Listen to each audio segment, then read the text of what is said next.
have found the In the Verse Podcast. Songwriting inspired by pop culture media. With your hosts, Marc Gunn and Mikey Mason.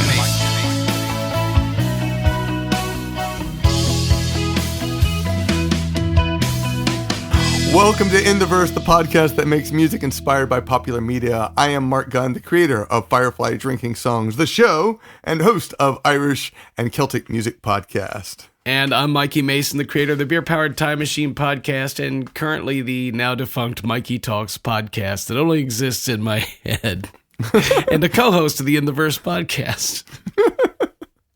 This is episode 9 of our new 10-episode season, a very long season of the In the Verse podcast. Yeah, we pod faded in the middle, but we're back. We're back. We're back in the saddle, at least for the last 2. Since we ran out of episodes of Firefly to discuss and write about, sadly, we've been finding inspiration in episodes of other media, TV shows, comic books, cartoons, but definitely not video games. Yeah. As always, you can support us in this and other creative endeavors by supporting Mikey at patreon.com/Mikey Mason. And by supporting Marc at patreon.com/ I'm trying not to say Celt Father. Thank you for doing that. I appreciate that. Upcoming shows. I'm performing October 11th at the Lost Druid Brewery in Avondale Estates. October 17th through 19th, Multiverse here in Atlanta. November 1st, weekends of November 1st. No, I guess it's just November 1st. 22nd and December 6th, I'll be at Georgia Renaissance Festival for their Fall Fling. November 8th at Irish Fest Atlanta. November 14th through 16th, Conjuration. And December 7th is Nerdy Wonderland. That's going to be at the Lost Druid. That is a holiday event with holiday geeky vendors for the holidays. So yeah, it's a great event. And I'm doing a show, I guess next week. I don't know if we'll have this show up on time or not, but next week it is a Twitch show. Will I stay on Twitch? I don't know, but I'm there for now. Yeah. October 25th, I'll be at the Villains Ball in Toledo, Ohio. Pretty much every weekend in October, other than the 25th. While it's open, I will be performing at Scarevania Haunted Attraction here in beautiful Muncie, Indiana. That sounds fun. Yeah, that's it's. I've waited all year for it. Really, I've waited for it since it closed last year. I've been waiting for it since then. See, that's me with Dragon Con and Gen Con in general. Well, I mean, those are annual things, but this is the first time. Last year was the first time I did it, and basically there are these huge lines that are waiting to get into the attraction. And to keep them from being bored, my friend and co-host of the Beer Powered Time Machine podcast, Vinny Lanford, performs as a clown, but he just, gets up and does stupid human tricks. Yeah. Not a whole lot of them, but trivia questions, has people spin the wheel. He entertains people, but mostly he just sings karaoke on this stage while dressed as an evil clown. And last year I was an evil clown singing karaoke with him on this stage and getting out and interacting with people in the crowd. And it was just it was so much fun. I was Cuddles the party clown. Nice. And I think this year I'm going to be a werewolf. But anyway, I'm also probably auditioning for a musical at the Muncie Civic Theater this weekend. Ooh, nice. So I may be putting my, if you saw me at Dragon Con or see me online and you see that the beard has been growing out, it's because I've been considering auditioning for the role of Santa Claus in Miracle on 34th Street, the musical. Ooh, nice. Yeah. So, while I've been losing a lot of me, before I lose enough that I can't play Santa anymore, I kind of want to play Santa. And of course, I've got monthly online shows for Twitch. I've got one coming up next week in case we write our songs, get this out in time. Right. And New Music Monday, every Monday on Patreon, sometimes more than one. And I've been collaborating. I've got a collaboration coming up with Corwin the Barbarian. Oh, nice. Yeah, he does this, he's doing a second Halloween covers album. And so don't tell anybody, but I'm supposed to be singing Cry Little Sister on this. Nice. From the Lost Boys soundtrack. So yeah. Awesome. Here we go. That's really cool. Yeah. And I love your New Music Monday. Actually, I did an interview with this great musician, Mikey Mason. That hack? Yeah. So I don't know when that podcast episode will launch, but it'll probably be, I'm thinking like November, because right now I'm running a podcast called, really quick, the podcast is all about your New Music Monday, because it's awesome and you're an inspiration to a lot of people, including myself. So to two people, I'm an inspiration to two people, and you're one. And you may be both of them. I don't know. Which personality are you talking about? Now that my third personality, he's like, that Mikey, that hack. That hack. But one of the reasons I bring it up is because I've been trying to write more songs, trying to get back into songwriting, which has been struggling. And I've heard there are people who quite like it when you write songs, and I know I'm one of them. I'm a patron of yours, so you should do it more often. Yeah, well, I want to. My goal is to try to release a new song every month, and I don't know if it'll go anywhere, and I don't care. The goal is to write a new song every month. You can't release a new song ever if you don't write one. Exactly. So yeah. So that's going to be coming after I finish my Quest and Chorus series. This is a podcast series I'm doing on my Folk Songs and Stories podcast, which is the idea is to fuse my love of travel, music, adventure, and just also a little gaming, a little game thrown in. Plus, I ramble on topics, but I've really been enjoying it. I set it up so that in each episode, if you could have to figure out the secret word, and if you get the secret word, then you will. Sorry, I went Pee-wee. Sorry, it's okay. But so you'll figure out the secret word. You'll get a special reward, and at the end of the season, there's something else, which it's actually different from the patron only album that I'm talking that I mentioned in my news as well. But there will be something special that'll be coming out, so stay tuned for that. I don't think you mentioned a patron only album. You should talk to us about a patron only album. So in what albumancy is this? In October, I'll be releasing a patron only album called Celtic Drinking Songs, because that's what I do. It is actually some songs that were originally on Folk Songs and Stories. I recorded them specifically for that podcast, and it's a mix of traditional and not so traditional songs. But it's a fun album.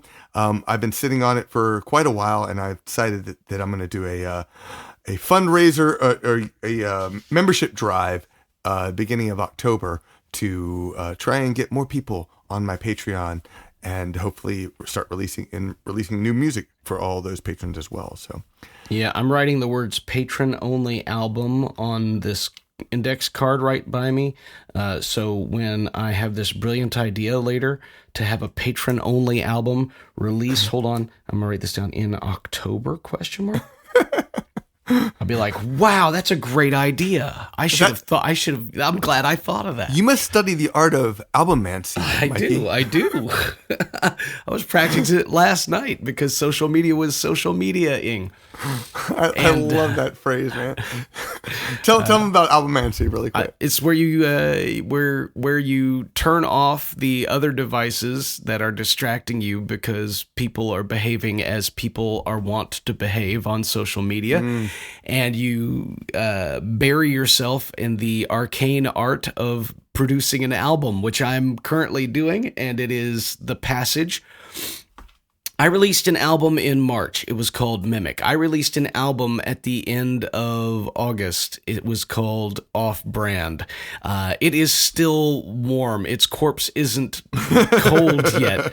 I mean, both of these, these are just infantile. They are just new. And I am putting another one out, and I'm aiming for October. That's what I'm aiming. It's called The Passage. It is a darker, more serious toned, dark, pagan fairy tale themed album. Nothing specific. I have a song called Morrigan, about the Morrigan. Yeah. I have a song called Ashes and Blood, about the Cinder Girl myth, the Cinderella, the Ash Girl myth. I have songs, a song called Forever and a Day, The Vampire's Lullaby. It's all dark, creepy, perfectly for the theme. Whisper the Wind, The Passage. These are songs. The Mason Vaughn project is still going. Me and Ryan Vaughn are still making music together, but I want to put out, I'm tired of sitting on material, so I'm going to put out The Passage. And when I'm done with that, there might be further albumancy, which occurs this year, because I'm just tired of sitting on the material. It's mostly done. It needs tweaked, some second takes, maybe some adjustments, maybe some rearranging, maybe some re-recording. I don't know. But at the moment, I want to get stuff done because I turned 53 years old this year, and I want to get stuff done. You are such an overachiever, man. Oh no, I am just. You know what? Here's the deal. I would have like 4 albums out if I had somebody who could help me promote an album and tour on it and make money on it, but I don't. Yeah. I don't. So I write more music and I make more albums. And so I've been putting out at least an album a year since 2011. And that's just the way it is. Yeah. If I had a team behind me who would help me promote an album and tour on an album, then I would do like other artists do and tour off an album and make money off of it until that, bled dry, and then put out another album so I'd have another reason to tour. I have plenty of reasons to tour. I just don't have places to tour because my albums don't sell the way that people who have millions of dollars and then complain that they don't get any money from Spotify because they signed the contract giving them millions of dollars and making them famous and viable touring artists. You can hear the lack of compassion in my voice. But anyway, we are here for a very specific purpose. Right, we are. We are here to talk about Outlander, Season 1, Episode 1, right? Yep. Sassenach, whatever. So let's get into this. All right, some obligatory exposition. The episode opens with Claire Randall. She is a British Army nurse in a World War II field hospital in 1945. She's treating a soldier's leg. There's blood spurting out. Other medics take over from her, and then soon after, a colleague informs her that the war is over. It's obvious she's competent. She sticks her finger in the guy's artery to stop the blood spray, but she gets taken over because she's just a nurse, and the medics come and they shoot him up with morphine, and then afterwards she's seen celebrating with a bottle of champagne with the crowd when she learns that the war is over. The scene transitions to Claire and her husband Frank Randall on a second honeymoon to the Scottish Highlands, a trip meant to help them reconnect after 5 years of war. It's near Samhain, Halloween, and they encounter homes marked with blood, which Mrs. Baird, their hostess, explains is a sacrifice to Saint Oran. Yeah. And Claire discusses her interest in botany, while Frank, her husband, is a historian. He delves into local folklore and genealogy, particularly his own genealogy, focusing on his ancestor, Jonathan Blackjack Randall. While they're at a vicar's house pursuing Frank's interests, they meet Mrs. Graham, the housekeeper, who reads Claire's tea leaves and palm, hinting at 2 marriages and an interrupted lifeline. Dun, dun, dun. Later, Frank sees a mysterious figure outside their window who appears to be staring at Claire, leading to a discussion about their past and a reaffirmation of their love. The couple then travels to the standing stones of Craignadoon, where they observe a group of women performing a ritual dance at dawn. A few days later, Claire returns alone to the stones to collect a plant specimen that she saw but conveniently did not collect while they were there together. And she hears this loud buzzing sound, and upon touching one of the stones, is transported through time. She awakens in the same location, but 200 years-ish earlier, 1743. She hears a gunshot, and she sees a skirmish between British redcoats and a group of Highlanders. Claire is nearly sexually assaulted by Captain Jonathan Blackjack Randall. Not that Jonathan Blackjack Randall. Oh, yes, who looks identical to her husband. A Highlander, Murtagh, rescues her and takes her to a group of Scotsmen. I think it's interesting that he rescues her by putting his hand over her mouth and clubbing her on the head with a pistol. Put that aside, man. Put that aside right now. It's a simpler time. Claire uses her medical knowledge to set the dislocated shoulder of a young man named Jamie Fraser, a strangely attractive young man, earning the trust of the Highlanders. She tries to convince them that she's English, but they're suspicious of her. When they continue their journey on horseback, Claire identifies a location that Frank had told her about and warns the group of a redcoat ambush.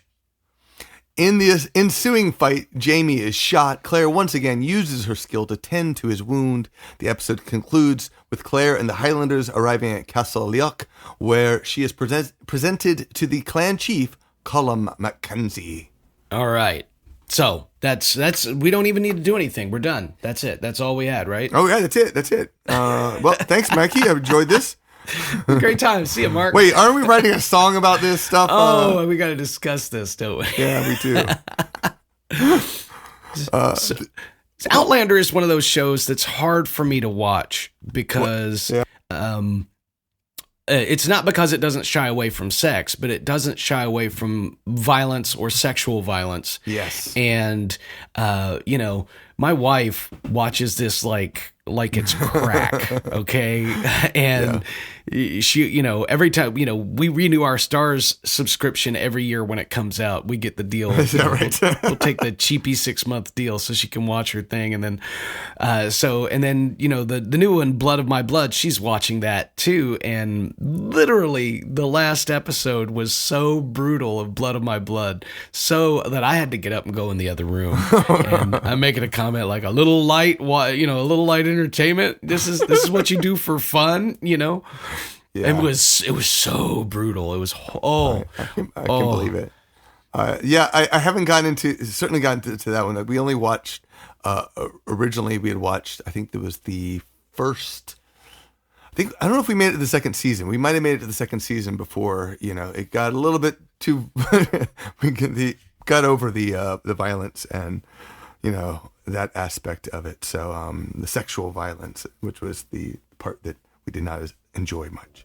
But there's so much that I want to love about and that I do love. It's just that I have to be in the right mind to sit down and watch it, because it's time travel, and I love time travel. Who doesn't love sci-fi? Right. And it's Scotland and I like the history, because that's a big important time in Scottish history too. I love period dramas and I love romances. Right. And this has got a great romance story. I was listening to I think it was the very ending, as she's like, and this happened and and my hero Jamie, or what, I don't remember exactly what it was, but it reminded me of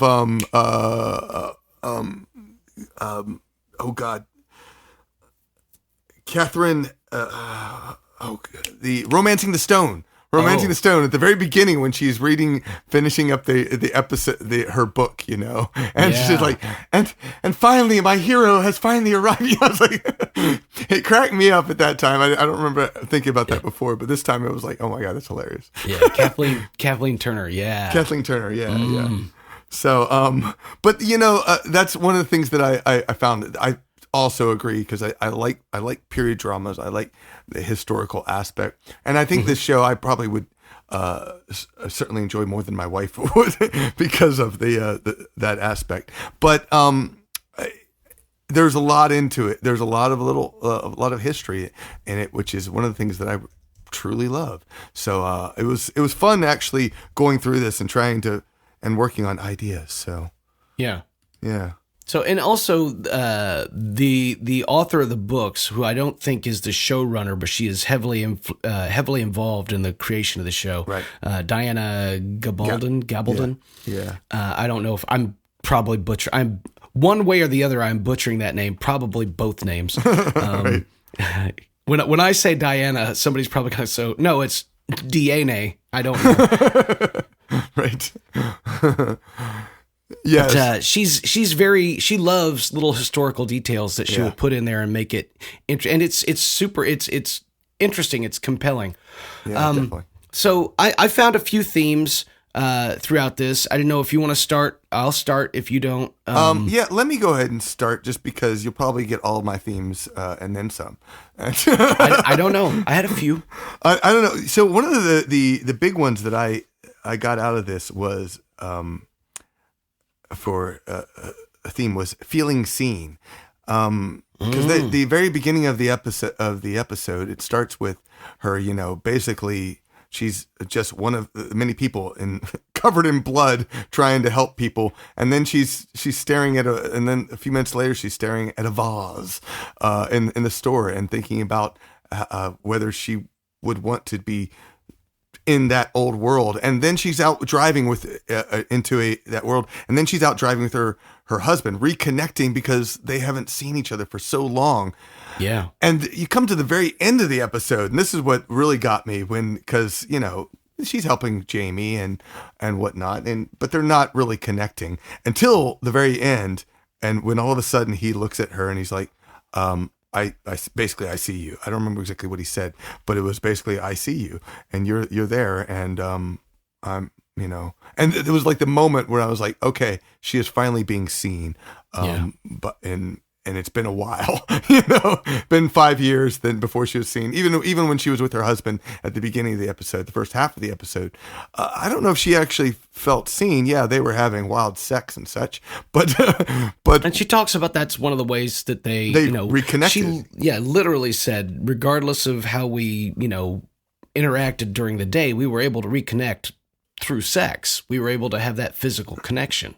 But were they together the rest of the time? Yeah, he was out driving around telling her bits of history, but it did feel fairly distant, fairly separated, and like he's not in. Even at the start of they arrive into the hotel that they're staying at, and you can tell that she's like, let's reconnect, and he's like, sure. He's like, I've got a book. Right. And she's like literally jumping on the bed. And he's like, you're being crazy, Mrs. Randall. Don't you see I have a book here? Exactly. So that was definitely one of the top things that I noticed about it.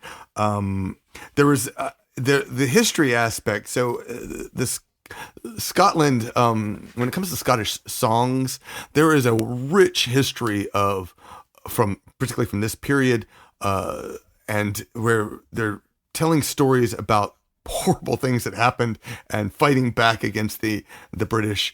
And I find I feel myself compelled with the idea that maybe I need to be writing a song about that. However, the idea of writing something that's about being seen, and of course, specifically for the fighting is maybe the ambush aspect, being caught by the British, or the horrible atrocities of the British Army when they're trying to kill all the Scots. I think Jamie also has a little bit of a backstory where he tells about his him getting whipped and beaten by Randall. Black Jack Randall. Yeah. And that Black. I'm sorry. and his sister basically going in to be molested by her just to protect him. Yeah. So I feel like there's a historical aspect of a potential song that I could end up. I feel like I might consider writing, but then there's also that idea of feeling seen, which I think is a more universal theme, which I really like a lot. Yeah. Yeah. Oh, and the Druids. There's the whole thing with the Druids.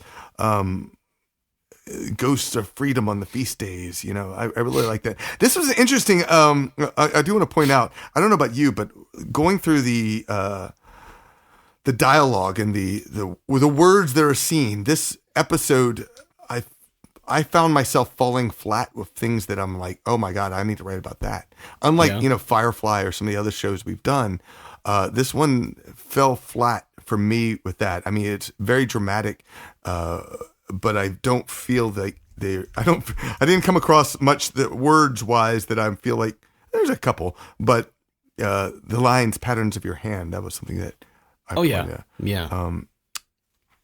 And are you asking me if I've been unfaithful? I don't know. It's just a couple things like that, but overall I feel like, the words themselves, it's more the storylines that I felt attracted to in the episode. And so, yeah. Yeah. What about you, Mikey? So on the being seen side of things, that I'll get to that in a minute, because I feel that, but I feel that more as an outsider thing. And of course, outsider is the big theme that I'm taken from this whole thing, because hell, that's what Sassenach means, outsider, Englishman, right? Outlander. So that's what I'm getting out of this. But I mean, so there's a whole lot of duality going on in this. Everything's kind of bifurcated. There's the duality of identity. There's duality of cultures, of time periods, of destiny versus free will.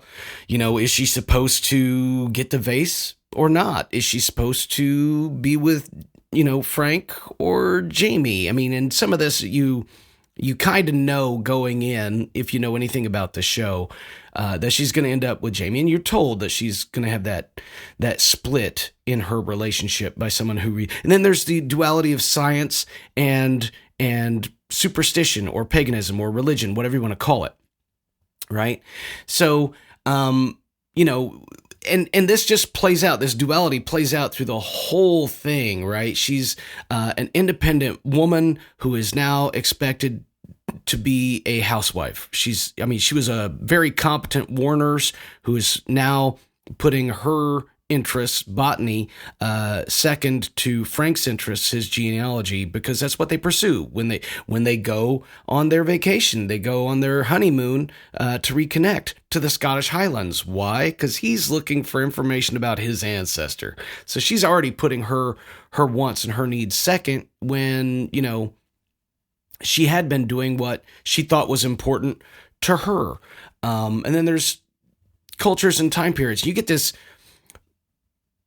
kind of split you get immediately, because you get that the brutality of war versus the calm weirdness of peacetime. And it's so immediate, you see it. And then she goes from peacetime to war at the end of the episode. So you get that temporal shift, that time period shift, but also the war, peace, war shift. The everything is chaotic to everything is quiet and calm to everything is chaotic and dangerous again. All of a sudden, and then there's the knowledge versus superstition. She knows how to set an arm. She knows how to treat a gunshot wound. She knows that she needs sterile bandages. She knows that she wants mercurochrome or methionol, and they're like, or methylate, and they're like, what? And she goes, alcohol, and they're like, oh yeah, we've got that.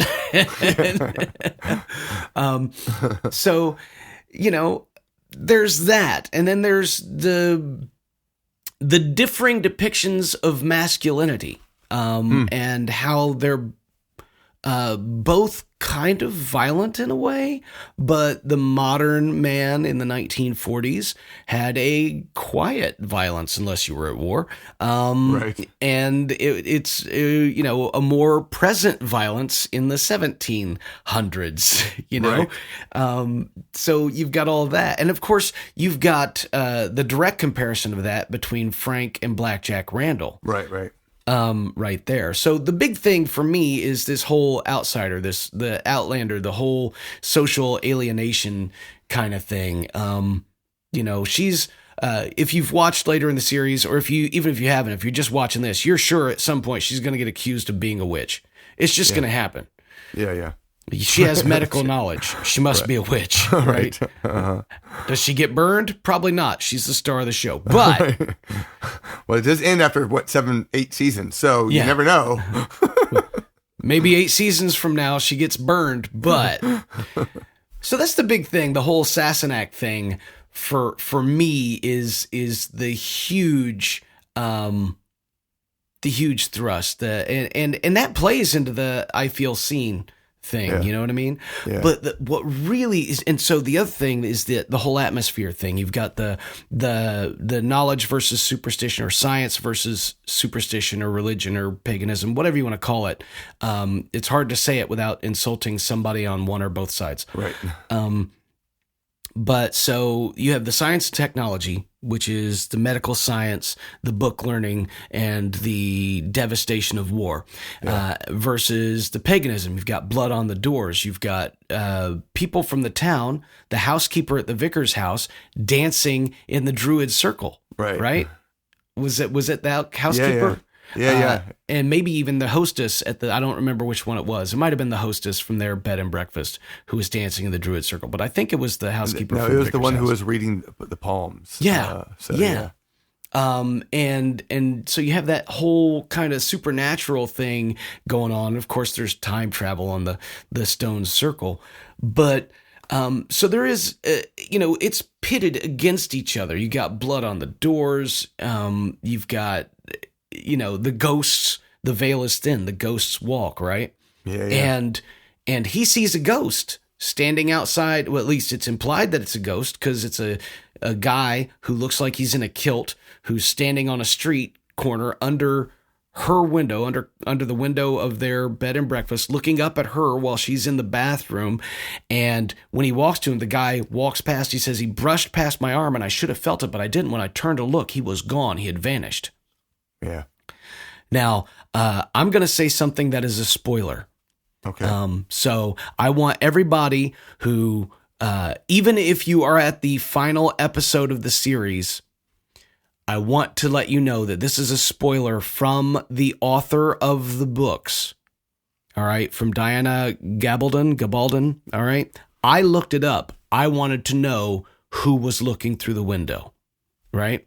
And I talked with my wife about it. She's a fan of the series. She's watched every episode. It is never definitively stated in the series who that is. But Diana Gabaldon confirmed who it is. And there are a bunch of people who are like, but how does that happen? Right? Jamie Fraser in the show canonically cannot time travel. Right. Really? Right. Okay. There are people who can, there are people who can't. Jamie is one who cannot travel through time. Right? Diana Gabaldon, and I'm sorry I'm butchering your name so much. I just want you to have credit, has confirmed that is the ghost of Jamie Fraser. Really? Yes.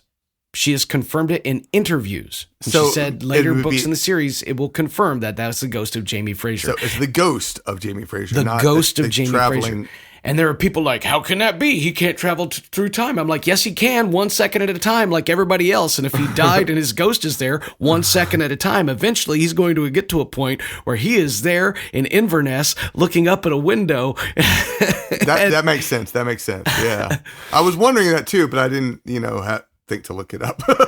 So that's the part that hits me, that how much longing does a soul have to wait that's nice. 1 second at a time, creeping forward through time at an actual rate, just to get one last glimpse of the person they love. Is that what you're writing about? Because that's a beautiful Probably idea, right? what I'm writing about. That is a beautiful idea. You said something like ghost walk, and I'm like, damn, that's a good phrase. But I mean, he does travel time. He just travels time like the rest of us, moving forward only. He doesn't get to shift through the standing stone. So that's probably where I'm going with it, is that kind of supernatural side that appeals to me. Because and of course I'm going to hit with duality and whatever, science versus superstition, but he doesn't have to travel time the old, in the whatever supernatural way. It's already supernatural because he's a ghost, I guess. But he's literally waited so long, achingly long, for one more glimpse. Wow. Yeah. Regardless of how because I'm assuming he's still alive at the end of the series, regardless of how they died. Yeah. And here's what I want to know. Uh-huh. Why is her ghost not with him? Good question. Good question. That's a fascinating. I have a theory. Uh-huh. All right. At the end of the series, right after the credits roll, all right, a DeLorean appears. We have got to talk about your great-great-grandchildren. I don't know if you've heard of John Blakey Jack Randall from the 22nd century. just a theory, all right? But Diana, if you use that, I want credit. I second that. I was here for this, for the moment when you threw it out. So, I think you deserve that credit. Great. I apologize. I am so sorry. All right. All right. All right. I think all that's left is for us to split up and write our songs. Yeah, I think you're right, because I've already started working on the idea of feeling seen. But though I might still, I haven't figured out if I can fix it in with some historical stuff or not. Doesn't matter. I'm going to write a song. I'm telling you what, there is no reason we can't both write songs about time traveling ghosts. Yeah, that's true. True. None. I don't think I'm going to write a song about time traveling ghosts. It's not like we're both writing the wreck of the Edmund Fitzgerald, okay? But we could. We could, and we could use that title, because you can't copyright a title. That's true. If anyone ever checks out my song, what is that song? Wherever I May Roam. Yeah. I wrote, which is also a title of a song by Metallica. Yeah. So I was like, I forgot all about that. And the other day I was like looking it up. I was like, oh yeah, I forgot. Yeah, there's a song on the new album, The Passage. It's called Mr. Make Believe. And there's a Gene Simmons song from his 1978 solo album, Mr. Make Believe. And It came from a FOM prompt, which was write a song using the title of another song. And they said use a well-known song. And I did not use a well-known song. I used an obscure song from Gene Simmons' 1978 solo album. But since you can't copyright a title, write a song using the title of another song. And so I used that one. Nice. So, very cool. And it turns out that I liked it, and that was probably bad for me. Right. Sometimes that happens, man. It's okay. All right, let's split up and write these songs. All right, let's do it.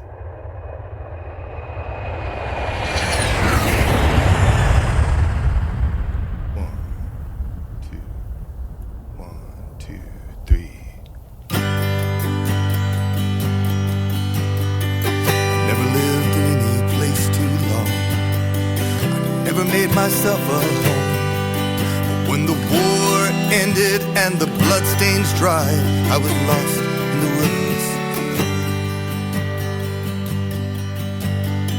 But I still remember that one moment when I thought I could settle down. I was down on my luck, then you showed up. My whole world turned around. You said, I see you.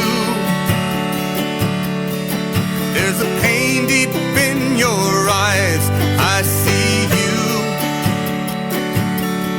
It's like the night before sunrise. I am always here to erase your fears. No need to keep a gun by your side. Climb off your horse and make your choice, 'cause I see you. Showed me your palms and the lines that bent. It was a pattern of a life well spent. Each path that you tread was a story that led to my trust and confidence. I see you. There's a pain deep in your eyes. I see you. It's like the night before sunrise. I am always here to erase your fears. No need to keep a gun by your side. Climb off your horse and make your choice, 'cause I see you. Ride with me to Inverness. Hold me in the gathering darkness. You won't disappear this time. We'll cross the bridge and race into the night.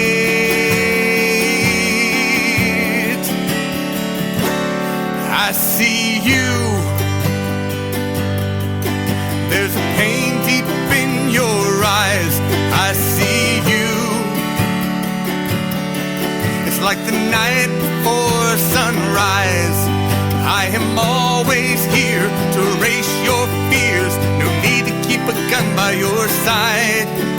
Climb off your horse and make your choice, 'cause I see you, I see you.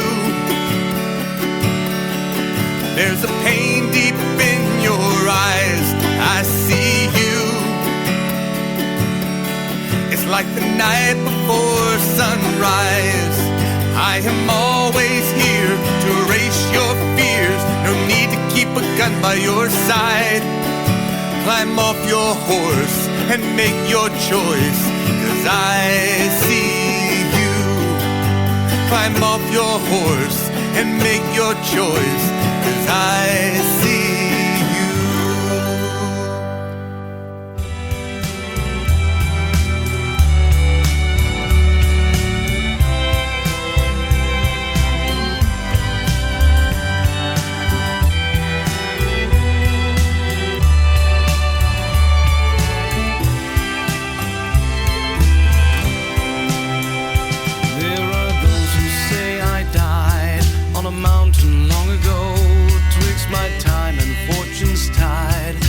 Found myself laid low, but still I longed for the day I would see your face once more.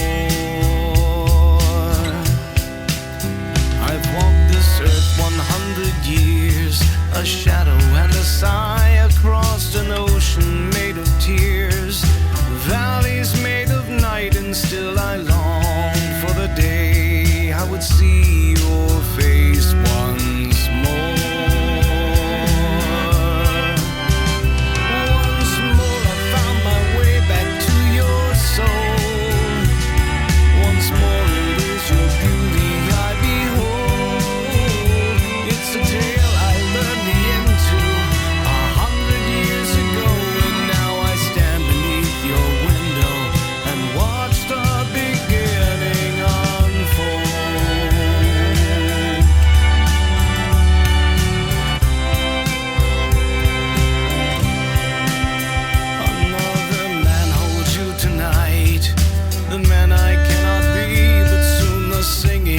The standing stones will carry you to me across the centuries where we were meant to be.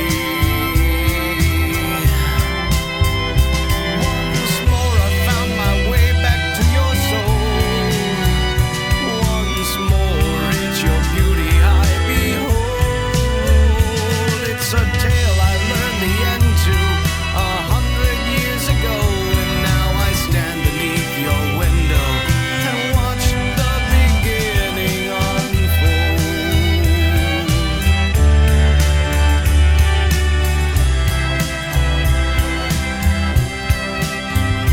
For the first time, I see that you lived outside of me, and for the last time, I feel the vows we never writ in ink, the echo of a promise, a love beyond all.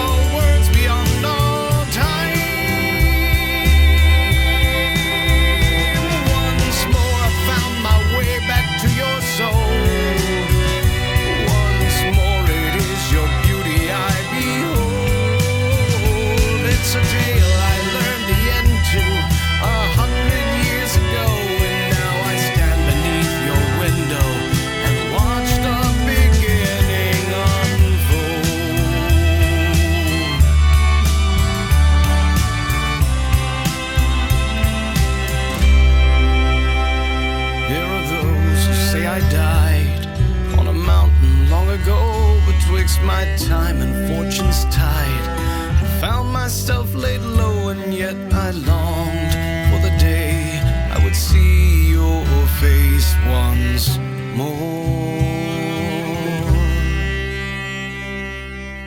Mark and I make our living as full-time musicians. We love creating this podcast and sharing our music for you, but it would be nearly impossible to release as much great music and as many podcasts if it wasn't for the generosity of people just like you. So if you enjoy this show, please support what you love. Your generosity pays for the production and promotion of our music and this podcast.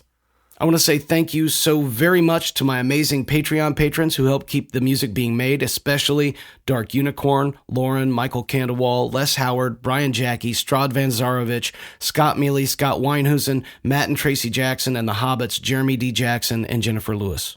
Patreon is indeed one of the absolute best ways to support independent musicians in this day and age, and it keeps both of us running. So a big thanks to some of my amazing patrons: Fletcher Bonds, Christopher Sloan, Dave and Rosie Donnelly, Fuzzy, my mom, Cecilia Farley, Not Higgins, CJT Maxwell, Sarah Crockett, William McCassick, Brian Morin, Miranda Nelson, Josh Brown, James Odell, Eric Ray, James Reagan, Tim M. O'Brien, and Troy Rogers. Thank you so much. Your mom's name is Cecilia Farley? No. I'm just kidding. I'm kidding. Dude. Your mom and my mom have the same first name. Do they? Oh, nice. Yep. All right, anyway. What's next? What's next? Well, this is something we planned. By the way, my mom's name is not Cecilia. I know what Mark's mother's name is, and it is the same as my mother's name. All right, sorry. The first name. All right, my bad. You know what? I'm way too sober for this. Hold on a second. Okay, go for it. What's next? What are you drinking? Water. So with some additives. We had decided at the beginning of this season that if we're going to do to conclude the season, the thing that we should go to was the Big Damn movie Serenity. So next time we're going to dig into the Big Damn. I don't know if you want to do the Big Damn movie, or if you want to break it up into pieces, or if we just go do the whole damn thing. I'd just say we do the whole thing. It gives us more to choose from, and a greater likelihood that our songs are going to be different. And we both have to agree that we cannot use the title "Leaf on the Wind." I've never written a song by that. That sucks. Okay, fine. All right. I accept those terms. So next time it is the Big Damn movie, and hopefully we can get that in. We'll aim for October. So we'll see how that pans out, though. Thank you so much for listening. You can download many of our songs when you sign up on our Patreon pages. Find out more about Marc Gunn and Mikey Mason, how to support our music on Patreon. We'd love your comments, your suggestions, songs, or lyrics, or links to videos to share in the next show. Use the hashtag #InTheVerse. You can post them on the Blue Sun Tour Facebook page, or email me at mikey@mikeymason.com. In the Verse was produced by Marc Gunn and Mikey Mason. Sign up on our website to find out more about the Blue Sun Tour when it happens at fireflydrinkingsongs.com.